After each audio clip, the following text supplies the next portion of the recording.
మీరు కొత్తగా business start చేయాలనుకుంటున్నారా? మార్చ్ 16, 17న హైటెక్స్ లో franchise India biggest ఫ్రో expo. Welcome to Suman TV.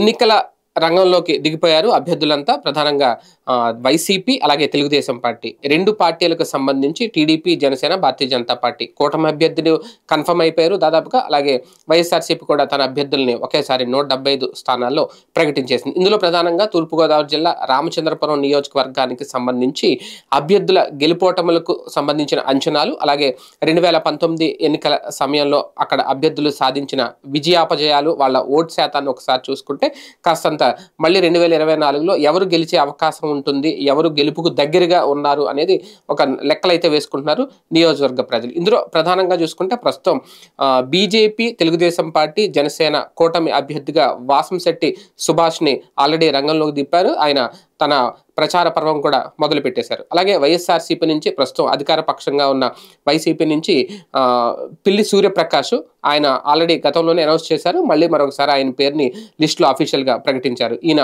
Pilli Subhash Chandrabose కుమారుడు. పిల్లి సుభాష్ చంద్రబోస్ గతంలో 1989 నుంచి ఆయన ఎమ్మెల్యేగా గెలుస్తూ వచ్చారు. దాదాపు 3 పర్యాయాలు గెలుచుకుంటూ వచ్చారు. ఆయన ఇండిపెండెంట్గా కూడా గెలిచారు. కాంగ్రెస్ పార్టీలో కూడా ఆయన పనిచేశారు. కాంగ్రెస్ పార్టీ అభ్యర్థిగా కూడా గెలిచారు. మంత్రిగా కూడా పనిచేశారు. అక్కడి నుంచి సాంఘిక సంక్షేమ శాఖ మంత్రిగా వైఎస్ఆర్ క్యాబినెట్లో పనిచేశారు.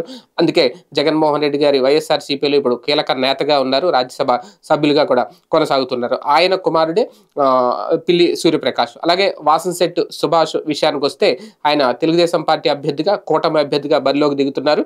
ఆల్రెడీ ఆయన ప్రచార కార్యక్రమాలు కూడా జోరుగా సాగుతున్నాయి. ఎందుకంటే ఆయన ఒక రకంగా స్థానికేతరుడు లేదంటే స్థానికుడు అనే కోణాన్ని అయితే ఇప్పుడు రెండు పార్టీలు కూడా పరిశీలిస్తున్నాయి. పిల్లి సుభాష్ చంద్రబోస్ కుమారుడు పిల్లి సూర్యప్రకాష్ స్థానికుడిగా గుర్తిస్తే, వాసంశెట్టి సుభాష్ అమలాపురానికి సంబంధించిన వ్యక్తి అయితే కోనసీమ జిల్లాకే రామచంద్రపురం వచ్చినా సరే స్థానికేతరుడుగా ఆయన ప్రచారం చేసే కార్యక్రమం వైసీపీ ఇప్పటికే మొదలుపెట్టింది. వీటి సంఘర్షణ నేపథ్యంలో 2019లో చూసుకుంటే వాస్తవానికి అప్పటి వరకు తోట త్రిమూర్తులు వర్సెస్ పిల్లి సుభాష్ చంద్రబోస్ అన్నట్టు ఉండేది.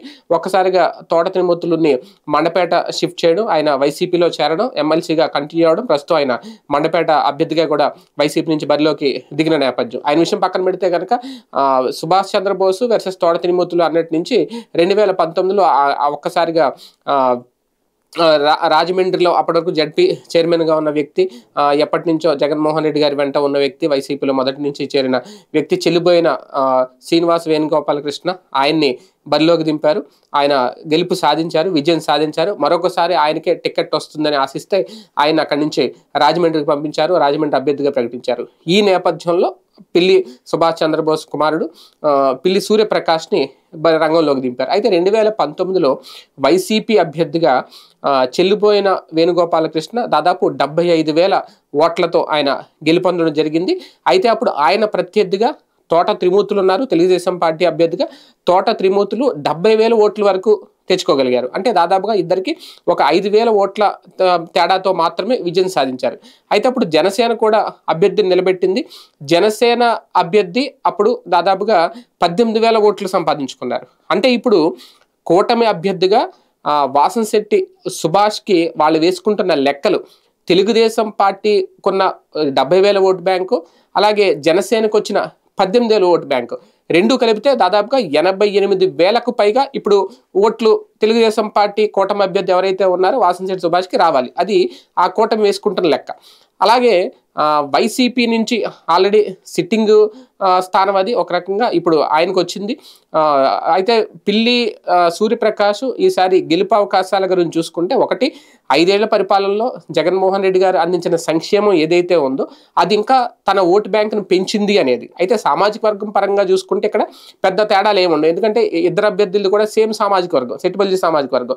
సో సామాజిక వర్గ పరంగా ఓటు బ్యాంకు ఎవరికి ఎక్కువ వస్తుంది అనేది చెప్పలేం. ఇద్దరికి సమానంగా షేర్ అయ్యే అవకాశం ఉంటుంది. గతంలో అంటే తోట త్రిమూర్తులు కాపు సామాజిక వర్గం సంబంధించి అప్పుడు ఈక్వేషన్స్, క్యాలిక్యులేషన్స్ ఉండేవి. కానీ ఇప్పుడు వైసీపీకి సంబంధించిన వ్యక్తి, తెలుగుదేశం కూటమి అభ్యర్థి కూడా ఒకటే సామాజిక వర్గం. ఇటువంటి నేపథ్యంలో ఎవరు ఓట్ బ్యాంకును సామాజిక కోణంలో చీల్చుతారు అని చెప్పలేం. కానీ ఖచ్చితంగా గెలుపోటములు అనేవి, అలాగే కూటమి అభ్యర్థి వచ్చే ఓటు బ్యాంకు, ఆ ఓటు బ్యాంకుని వైసీపీ అభ్యర్థి ఎంతవరకు చీల్చుస్తారు అనేది ఇక్కడ చాలా కీలకమైన అంశం. అలాగే స్థానికేతర ఈ అంశం కూడా ప్రధానంగా పరిగణలో తీసుకుంటే కనుక ప్రజలు ఖచ్చితంగా విజయావకాశాలు అనేది ఎవరికి ఉంటాయనేది దాన్ని బట్టి కూడా ఒక క్యాల్కులేట్ చేయొచ్చు. ఏది ఏమైనా ఒక టఫ్ పోటీ అయితే జరుగుద్ది, ఎందుకంటే పెద్ద డిఫరెన్స్ అయితే ఏమీ లేదు కాబట్టి 2019 ఎన్నికల్లో కేవలం 5,000 ఓట్లే. అలాగే ఇప్పుడు అడిషనల్ అడ్వాంటేజ్ ఏంటి అంటే జనసేన ఓటు బ్యాంకు, ఎందుకంటే కాపు సామాజిక వర్గ ఓటు బ్యాంకు ఖచ్చితంగా ఇప్పుడు కూటమిలో ఉన్నారు కాబట్టి తెలుగుదేశం పార్టీ అభ్యర్థికే వస్తుందా, అదే గనక జరిగితే ఖచ్చితంగా వాళ్ళ లెక్కలు వాళ్ళ అంచనాలు కరెక్ట్ అవుతాయి. కరెక్ట్ అయితే టీడీపీ అభ్యర్థి కూటమి అభ్యర్థి ఎవరైతే ఉన్నారో వాసంశెట్టి సుభాష్ ఈజీగా గెలిచే అవకాశం ఉంటుంది అనేది కూటమి పార్టీల ఆలోచన. అదే వైసీపీ ప్రభుత్వం అధికారంలో ఉంది కాబట్టి, అలాగే పిల్లి సుభాష్ చంద్రబోస్ గారు గతంలో ఎప్పటి నుంచో ఆ నియోజకవర్గంలో ఉంటూ వస్తున్నారు, గెలుస్తూ వస్తున్నారు 2-3 పర్యాయాలు. ఒక సందర్భంలో ఇండిపెండెంట్గా కూడా ఆయన గెలిచిన సందర్భం ఉంది కాబట్టి ఆయన కుమారుడుగా ఆయన వారసుడిగా బరిలోకి దింపారు కాబట్టి స్థానిక ప్రజలు ఒక పక్క జగన్ వేవు, అలాగే సంక్షేమ కార్యక్రమాలు అందుకున్న వాళ్ళు అప్పటికిప్పటికీ పరిస్థితులు చాలా మార్పు వచ్చినాయి. ఖచ్చితంగా ఈ 5 ఏళ్ల పాటు సంక్షేమం తీసుకున్న వాళ్ళ ఓట్ బ్యాంక్ ఖచ్చితంగా పెరుగుతుంది. జగనన్న కాలనీలు కానీ, లేదంటే ఇంటికే పింఛన్ ఇవ్వడం కానీ, రేషన్ సరుకులు ఇంటికి పంపించడం కానీ, ఒక వినూత్న కార్యక్రమాలు, ఒక విప్లవాత్మక మార్పులు తీసుకొచ్చారు జగన్మోహన్ రెడ్డి గారు. ఇవన్నీ ఎంతవరకు వైసీపీ అభ్యర్థికి సహకరిస్తాయి అనేది ఇక్కడ కీలక అంశం. ఏది ఏమైనా ఇరు పార్టీల అభ్యర్థులకి మధ్య ఒక టఫ్ ఫైట్ అయితే జరగబోతుంది. ఎవరు ఓటమి పాలైనా, ఎవరు గెలిచినా అతి తక్కువ మెజార్టీతో మాత్రమే విజయాపజయాలు ఉంటాయనేది స్థానికులు చెబుతున్నమాట. సుమన్ టీవీలో మీ పర్సనల్ అండ్ బిజినెస్ ప్రమోషన్స్ కోసం కింది నెంబర్కి కాంటాక్ట్ చేయండి.